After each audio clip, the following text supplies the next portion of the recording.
Going live here. All right, we are now on YouTube. Welcome on YouTube. Welcome on Zoom. Payment processing training today. Want to talk about a couple updates coming soon. Appreciate all of you being here. We talked last week about the value of payment processing and how critical having a residual, a lifetime residual can be. If you look at the lifetime value of a customer, so let's say you get a funding that you make $3,000 on, but they never get a renewal. Now, a lot of our clients do get a renewal. But let's say they never get a renewal. What's the lifetime value of that client? $3,000. What cost did you have to acquire that client? Time-wise, investment, how many conversations do you have to have? It's definitely a worthwhile return on investment, right? But if you could also talk to that customer about payment processing and get their payment processing business, and let's say if you made $3,000 and let's say they were doing about $80,000 a month in revenue, 80,000 on payment processing. If they're on dual pricing, let's just say you made $80 a month. Okay. That's another 1,000 a year for how long? And let me just do the math real quick. 100,000, 1% is 1,000. 250. Yeah. So let's say you're making $80 a year, $80 a month, another 1,000 a year. So now that lifetime value just went up, and how long do you have them for, and how many referrals? And so the residual really starts to build as you add it to your conversations. And that's the real value, is the lifetime value, having a residualized income, not just on yourself, but on your team. Because keep in mind, if I'm in your team and I get a customer, you're getting paid on my customer every month too. Not just me, you're getting paid on my customers too. So just like on my fundings, you can get paid on my fundings. It's the same thing. So residual, the value of that is impeccable. We talked about it last week. Hopefully you're working on that. Now, a couple things we talked about last week, which was we can help pretty much all processors, and we can help a lot of processors, but there are some that are proprietary. You can't move them. And so you may and I don't want to speak to which ones they are, because some of them you can still move, but they're harder because some people it's on like cell phones.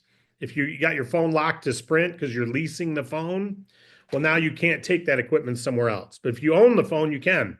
So sometimes you have equipment that people lease and you can't move them without them taking all that equipment back, the processor.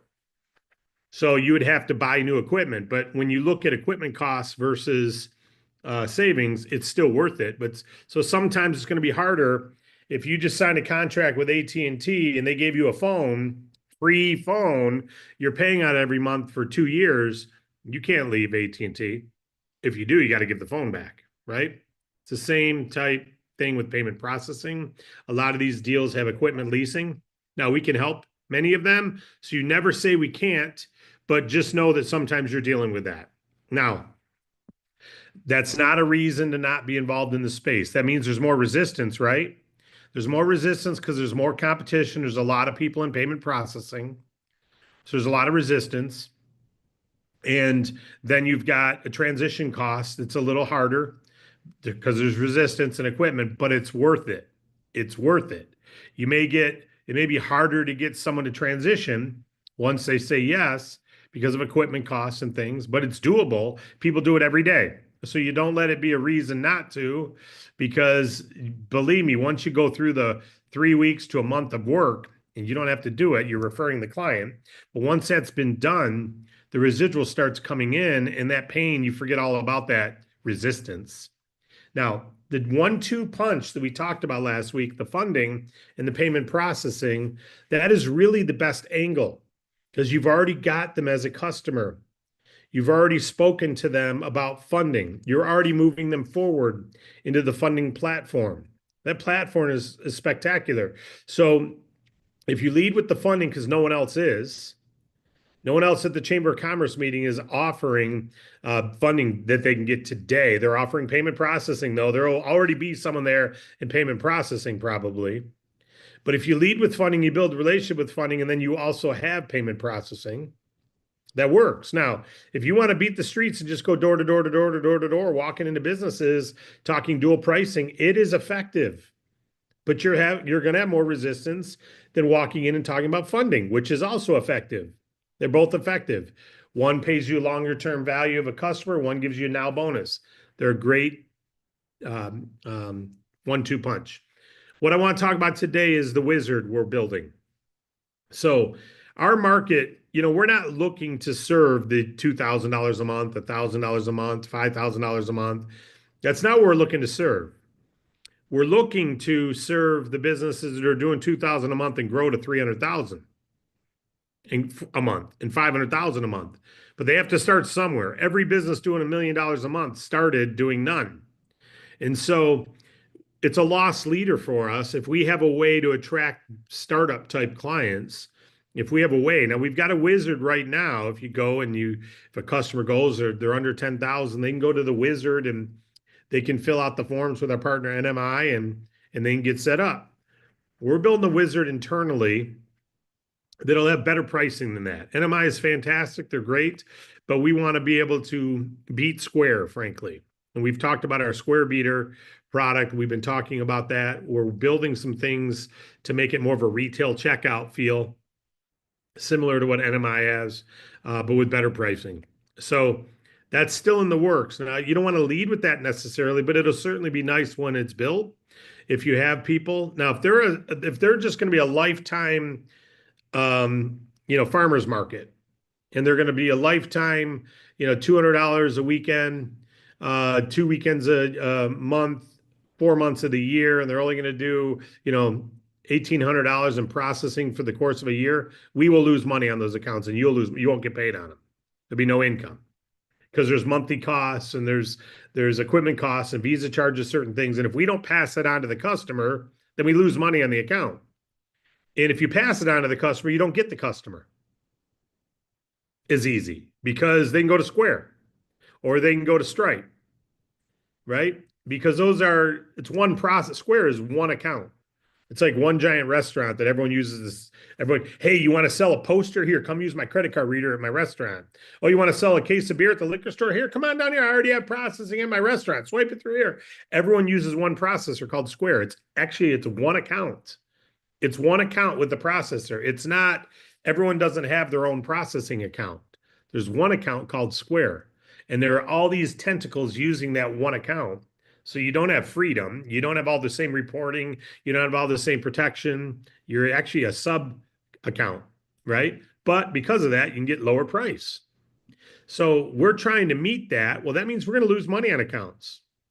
You're not going to, you sign someone up on that farmer's market and they're doing, $30 a month every month. You're not going to make money. You won't get paid. So saying all that, we're doing it not for the 30 a month. We're doing it for the people who go off and do 30,000 a month and 50,000 a month, 100,000 a month, but they're starting small.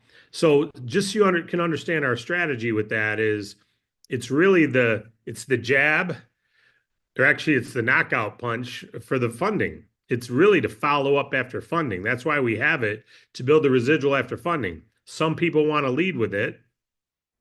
So if you're leading with it, we want to have this startup wizard, if you will.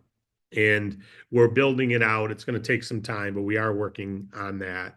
It'll be exciting when it's there. For now, we already have one with our partner NMI. If your customer goes through the sign-up process, remember, if they're doing under 10K or they're startup, they go to the wizard with NMI.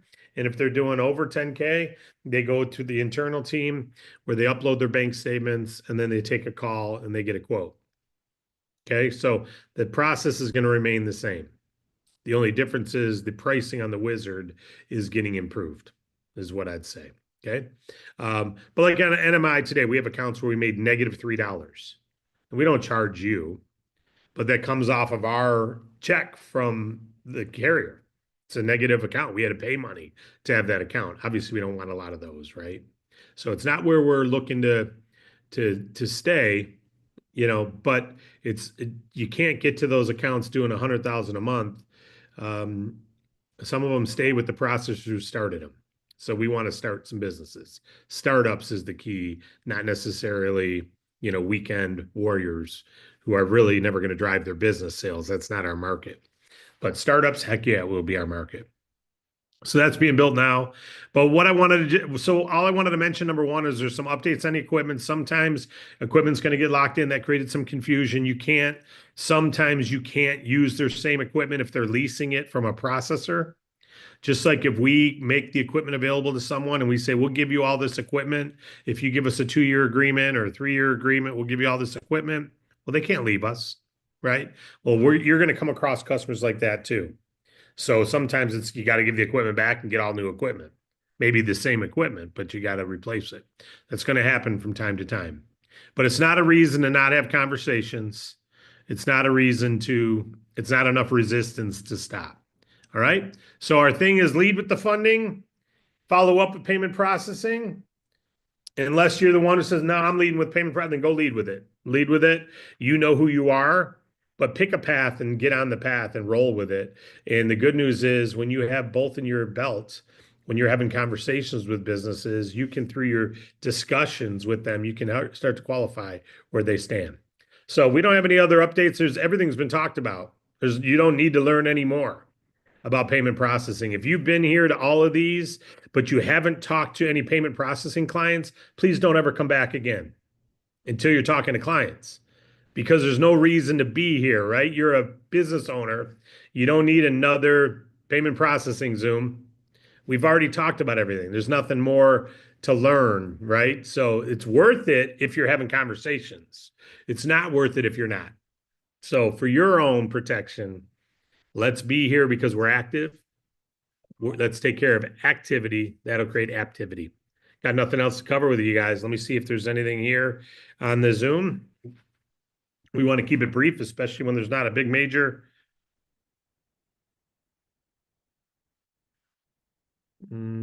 Oh, yeah, good point, Morgan. All right. It includes everywhere. Yeah, Simone, we can sign up customers in any state in the United. We can do funding in every state too. But payment processing, yes, we can do payment processing in every state. Any other questions from anybody or comments about anything at all on payment processing? And I didn't mean to step on you if you felt like I was speaking to you about you don't need to come back if you're not talking to clients. But maybe you need to watch a YouTube video about confidence and overcoming fears and stuff, and that's okay. That's normal.